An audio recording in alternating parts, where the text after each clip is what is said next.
I had a performance coach tell me this. He said, hatred isn't something you avoid. He said, it is a requisite for success. He said, if you get no hate, you are not successful. Every single person who wants to do something with their life and has done something with their life has gone through the exact chapter that you're going through. And it's the lonely chapter. It's the chapter where you don't fit in with your own friends, but you don't have the outcomes yet to fit into a new group of friends. And you're going through this and you're like, is this even worth it? Because you have no signs of success, right? But if there's anything that you can take away from what we're saying right now is that the sign of success is the hate that you get along the way. And what you can't do is bend the knee to their hate and fit back into the conformity because it's comfortable and it's warm. Because like in the Matrix, when Trinity opens the door, when Neo's about to go take the red pill and he wants to get out of the car, she says, Neo, you've been down that road and you know exactly where it leads. And I know that's not where you want to be. And then he closes the door. Like right now, this moment that you're going through is Trinity opening the door and being like, you could go back, but then you'd have to remember exactly what the reason was that you decided not to go out to begin with, just because you listen to this podcast and you consume this content, you're like, I can fucking do more than this. Every worthwhile goal is worthwhile because it has a cost associated with it. And so the cost that you're going through is what makes the goal worthwhile to begin with. Because if what you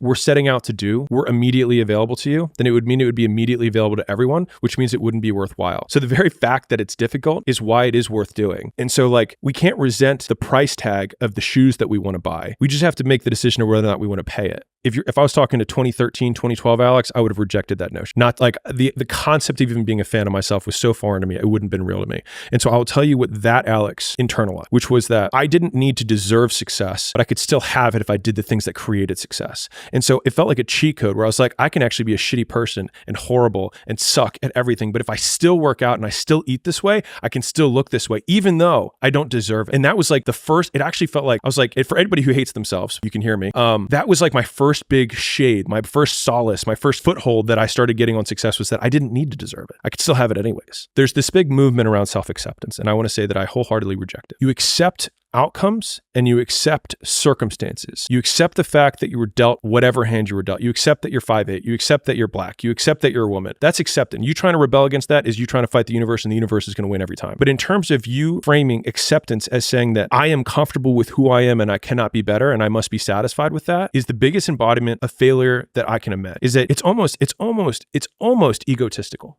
There's a difference between saying I am good enough and I am good. So you could say I am good enough for my current state based on the work that I've put into it, but I could be better. And so like you can accept that the work that you have done has created the outcome that you've created, but you do not need to accept that the outcome that you've created is the end all be all and the last outcome that you need to have. And so for me, like the only version of acceptance that I have is that I accept that the version of myself that I want to be is so far from who I am, that I have this massive discrepancy that I have to overcome. And then just breaking that down one step at a time and thinking, I don't deserve to be that man, but I can still do the things that can create it. And that also means that I have to go through the circumstances that would create that man, which means that if I have unbelievable big dreams and big goals, then I have to go through hard times. The hard times are a requisite for success. And so if you're going through hard times right now, it means that you're on the path to success. And it's not that you're on the wrong path. It's the feeling of being on the right path. If it's the first time you're going through it, you can't recognize the signs because you don't have anything to compare it to. And so hopefully listening to this podcast and listening to other people, not just, not me and Chris, but like other people who are even more successful, whatever, they can at least tell you what it tastes like. They can tell you what the room looks like. They can tell you what the temperature feels like. They can tell you what it feels like in their body so that when you are going through it, you can say, okay, I haven't been here before, but this sounds like Albuquerque. This sounds like a missing finance. And that's why having like, and if you're in the early on stages and you're going through you're consuming the free content and stuff, it's like, use this because the most valuable thing you can get is the context of what the experience feels like when you're going through it. So someone can describe to you their experience so that you can relate it to your present and be like, okay, I'm on the right path. What if this is a sign that I'm not supposed to be here? Right. What if this is a sign that I'm doing it wrong? If there was a big meta indicator that you're doing the right thing, doing what everyone isn't doing is already probably the single biggest indicator that you're doing the right thing. Like if I could wish nothing else on my child whenever I choose to have them in the future, is that they have high agency, which is that they make decisions independent from the opinions of other people. And when we hear words like authentic and original and things like that, it's because the person starts at square one and says, well, what do I want? And then they start building building from, everyone sucks. Like so many people are mediocre. Like half of the United States is in debt. They don't even have they're negative net worth. And so like just saying different than that, like the bar isn't high. The bar is so low. The bar is so unbelievably low. And dude, I get it. Like if you feel lost and alone and like nobody understands you and like you've been forgotten and things shouldn't be this way, guess what? They've always been this way. And right now, the bar has never been set lower. If you have the opportunity to sit down and listen to me and Alex waffle on for 3.5 hours, you have the capacity, the conscientiousness, the wherewithal to be able to go out tomorrow and take one thing. If there's one thing that you can't stop thinking about, that story about the kid from Cumbria, that time when Alex had to drive across the country, that's the thing. That is the thing. Whatever the thing is that you keep sending photos of and you keep on reciting to people and you try and tell your mum about it and she doesn't care, that is the thing that you need to work on. If you take half a thing from this podcast or any other podcast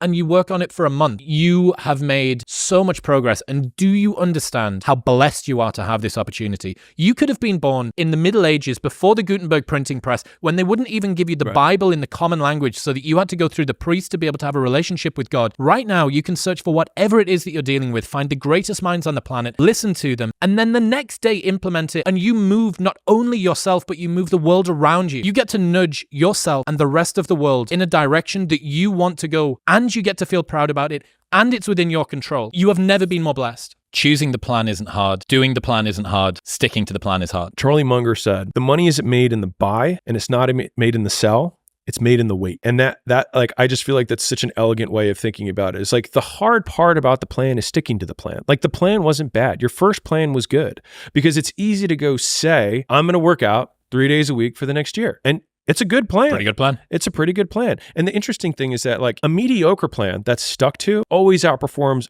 an amazing and perfect plan that you never stick with to begin with. And I know this obviously from the fitness world, but it applies to everything. And so like the stick to it muscle is the one that you have to flex. And that's why like if you're going through things, you have, especially in the earlier days, like I remember I used to start and stop. And I try this thing, I try that thing. It's normal because you haven't been reinforced enough of sticking with something, right? But the thing is like you have to stick it out long enough that you get that first carrot, you get that first cookie. Yep. And then all of a sudden, everything that you did to get there, you're like, oh, more of that will get me more cookies. And then it just becomes this self-perpetuating cycle, and then you get addicted to working.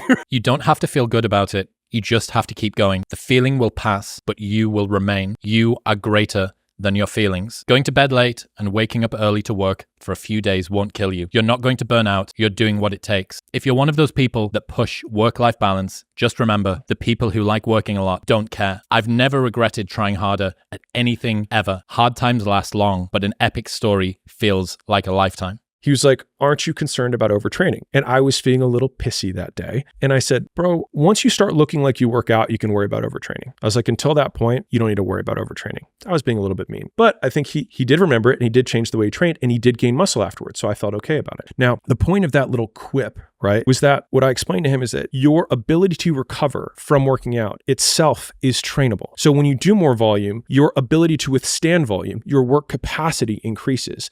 And so to the same degree, people are like, I feel burnt out. The thing is that you either die or you adapt. That's it, right? And in the fitness world, you either die, get injured, or adapt, right? And since you're probably not going to die, you really just need to make sure that you don't get injured. And if you don't get injured and you don't die, you get better. People who are experts at any skill become experts because they learn how to become rewarded from the work itself. And so like they don't actually have something that you don't. It's just that they measure success differently. Judge yourself by your actions, not by your thoughts. I became significantly less disappointed in myself when I started judging myself only on the actions I took, not the thoughts I had. They talk about how courage is an unfakeable emotion, and it's such a good frame. You're going to love this. Yeah. So he said, if you do the thing in spite of being fearful of doing the thing, that is courage. And if you don't do the thing, even though you felt like doing the thing, that is cowardice. And I think that motivation and patience are exactly the same. If you're patient, despite not feeling patient, that is patience. Yes. I remember when I decided to move. So I moved to California to start a gym or get into fitness. And I got there and the guy who I said I was going to mentor under was like, where are you staying? And I was like, I don't know. I just got here. And he was like, what do you mean you don't know? I was like, I don't know. I just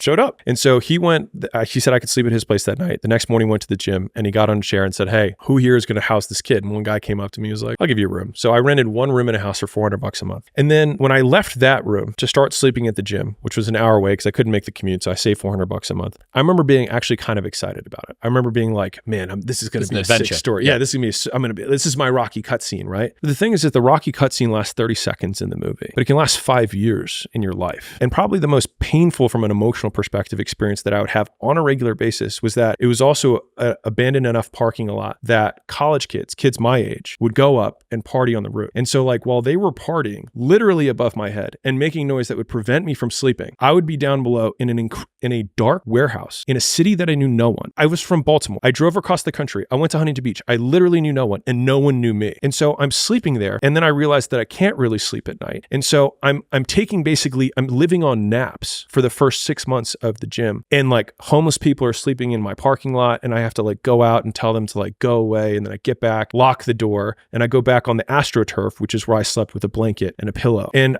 I bring this up because like the visceral feeling that you go through when you're going through the mound of shit period or the shit eating, what feels like a marathon, is that it becomes 30 second soundbite in my story, but it was years.